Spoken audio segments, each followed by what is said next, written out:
Établir une relation saine avec une personne aidée. Capter l'attention de son proche. Avant de lui adresser la parole, s'il ne me voit pas, je lui manifeste ma présence, soit en faisant un peu de bruit, soit en chantant. Il est toujours préférable de l'approcher par devant. Ça lui évite un sursaut. J'élimine les bruits inutiles, comme la radio et le téléviseur, avant d'engager la conversation avec mon proche. Je capterai mieux son attention.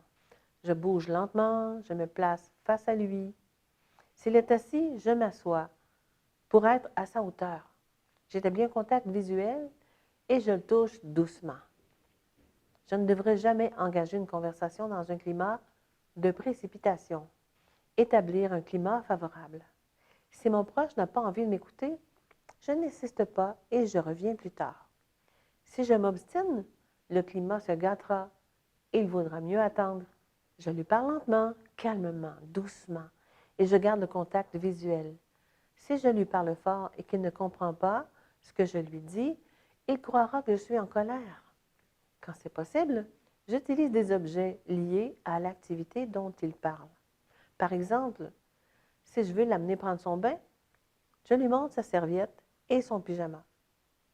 S'il ne comprend pas mon message, même si je crois le formuler dans les termes corrects, je répète de la même façon. Je lui laisse le temps de répondre. Si mon message n'est toujours pas compris, je le reformule autrement. Je donne des messages verbaux et non verbaux compatibles. Structurer mes conversations. Pour aider mon proche à me comprendre, je commence par lui annoncer le sujet principal de mon message. Je ne change pas abruptement le sujet de conversation. Je ne lui passe qu'un message à la fois. Sa mémoire l'empêche de retenir plusieurs informations en même temps. J'utilise des phrases courtes et des mots simples en évitant de longues explications. J'utilise des prénoms et des noms dans la conversation et non seulement des pronoms personnels comme il ou elle. Je lui pose des questions précises à choix limité qui demandent des réponses courtes. J'évite les phrases de forme négative, étant donné qu'elles sont plus complexes à comprendre. Être plus attentif.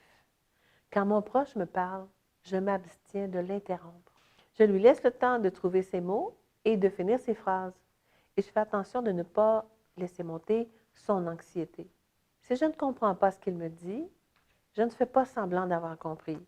J'essaie d'identifier ce qu'il veut signifier en procédant par élimination. Par exemple, c'est ce vêtement que tu veux? Veux-tu manger quelque chose? Si vous avez d'autres questions, visitez notre site web www.aidantl'Assomption.org. Rendez-vous sur notre chaîne YouTube ou contactez-nous via notre ligne téléphonique au 450-657-0514 ou via notre adresse courriel info@aidantl'Assomption.org.